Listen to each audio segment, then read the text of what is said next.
Good day and welcome to SCO BRICS Insight, where we look at what's really going on in the world of the BRICS. Now today I want to talk about foreign companies in Russia, particularly the US, and how many of them have not only not left Russia, but are continue to do business very profitably and paying a large amount of taxes to the Russian government. Now, according to a report in Newsweek, the 10 largest foreign taxpayers in Russia are all large American businesses. They also provide the names of the companies that continue to operate in the country and some of their thoughts on this matter. Now, according to Newsweek, citing a study by Before Ukraine and the Kiev School of Economics, you hear well, Americans and companies in Russia paid 1.2 billion in income taxes in 2024, more than any other foreign country's enterprises. Now, these companies include Philip Morris, the tobacco giant, 220 million, PepsiCo soft drinks under the 35, Mars Confectionery 99 million, Procter & Gamble Health and Hygiene 67, Mondelez Confectionery 100, Citicorp 53 million, Agricultural Company $50 million, Johnson & Johnson $42 million, Coca-Cola Hellenic 35. So now let's recall, in 2022, the US government and those other members of the G7 imposed sanctions on Russia. Since then, they've increased them 14 times to around 20,000 people, companies and entities all across Russia and all across sectors. They also urged their companies to leave Russia and stop doing business in the country. Now, there were thousands of foreign companies doing business in Russia, employing hundreds of thousands of people in every conceivable area of business and commerce, from retail to finance, engineering and manufacturing. Now, before I continue, I'd like to make an appeal. If you like and enjoy my videos, you can help me fund my channel and my website, SCOBRICSinsight.com, to further develop it. You can do this by making a small donation, which can be done by clicking on the thanks button at the bottom of the video screen. Everybody who donates does get a personal thank you from me, and I'm thanking you all now just for watching, because every view is important. So what's the situation today? Well, many have gone into a bit of hiding and maintaining a low profile. Some have even changed their minds because their losses are too great. I mean, the total losses for Western businesses who have actually left Russia exceeded $107 billion, according to Reuters. And that was based on some of the business documents. The biggest loser was BP when it pulled out of its deal with Rosneft. It cost it $25 billion. That's a huge sum, even by the standards of transnational corporations. Now, the transfer of production and logistics chains is also a colossal expense. Not everybody was ready for this.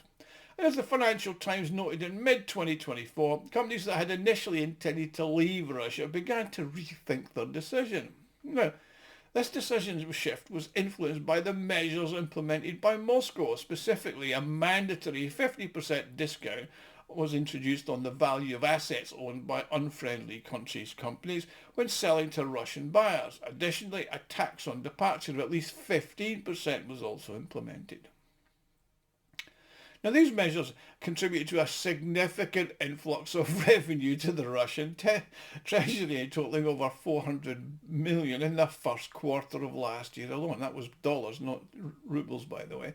Now, it's evident that divesting assets is a highly unprofitable venture. I mean, the need for permits for transaction and capital withdrawal further compounded the situation. I mean, in February 2023, Philip Morris International CEO Jacek Olczak revealed to the FT that he'd abandoned the sale of its Russian business due to the financial consequences, because they were too great. Other companies have also quietly abandoned similar schemes.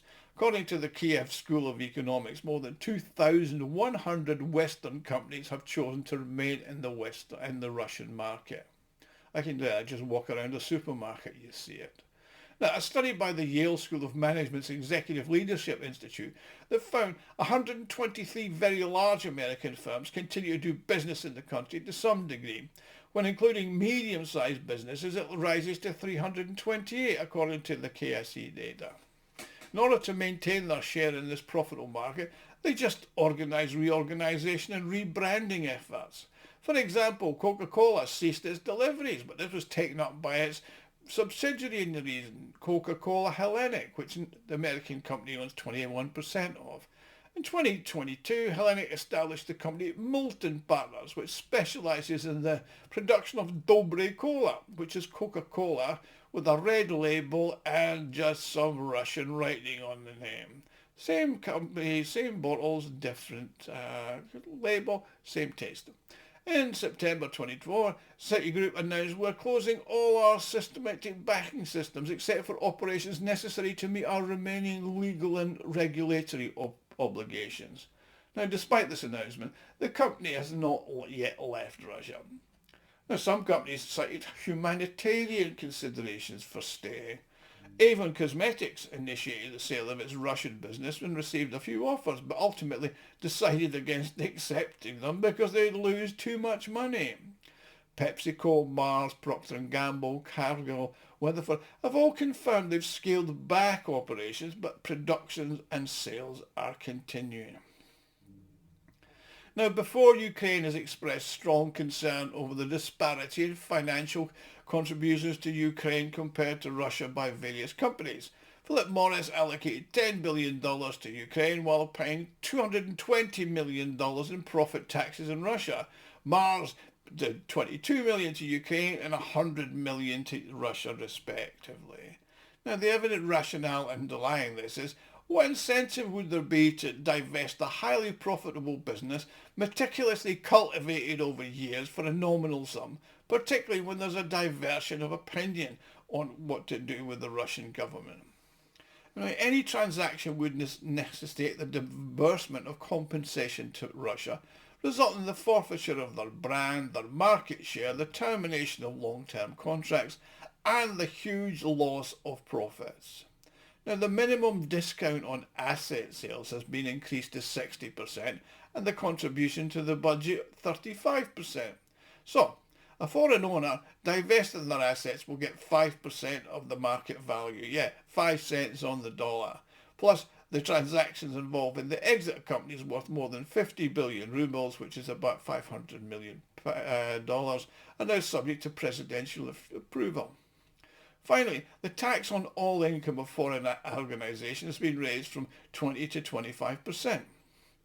Plus, many US companies operating in Russia see the clear inconsistency in the US government's position, which urges them to leave Russia while continuing to conduct business with Russia, spending billions of dollars on Russian products such as enriched uranium, which is a dependency of the US for 35% of its energy needs, and Russian fertilizers for the agricultural sector, plus wood for its construction sector. As Newsweek points out, the US has continued presence by companies a disgrace in immoral behaviour. I mean, they're calling for tougher sanctions, but if you listen to Mondelez, which is still in Russia, their investors don't care. Now, Michael McFaul, who's a former US ambassador to Russia and a serious Russophobe, describes any company staying in Russia is shameful, but he didn't actually call for them to leave.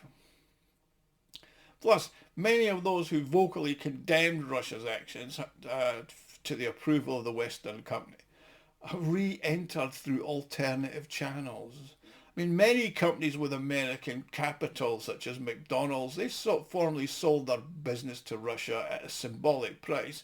Became nice and tasty, actually. It isn't, but that's the name they gave it, with the condition they could buy back the assets within 5 years at the same price.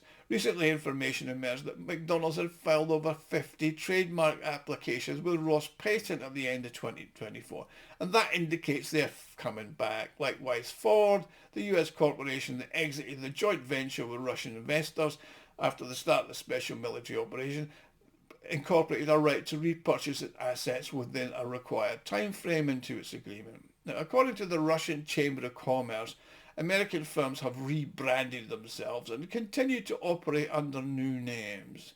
Others have discreetly and formally transferred the rights to their assets to subsidiaries registered in friendly countries, including Turkey, Kazakhstan and China, and continue to operate in Russia. Now, in the context of the major agreement between the US and Russia, The Europeans are experiencing a mounting sense of uncertainty. According to Ulf Schneider, the head of the consulting company Schneider Group, he told the Berliner Zeitung that BMW, Mercedes and Audi Volkswagen want to return to the Russian market as early as 2025. European airlines are also eagerly awaiting the opening of the Russian skies, as it's critical for them to try and compete with the Asian airlines, Chinese and the Middle East, that have this advantage of flying over Russia. I mean, even IKEA, which pulled out, has expressed concerns about extending the registration of its trademarks until August 2033. Plus, of course, the conflict will soon be over and it'll be back to business as usual. So that's the situation. US companies paying record levels of tax in Russia, and that's just business as usual. Thank you for watching. Please like, share and subscribe. If you want to help me, click on the thanks button at the bottom of the screen and make a donation. See you all again soon.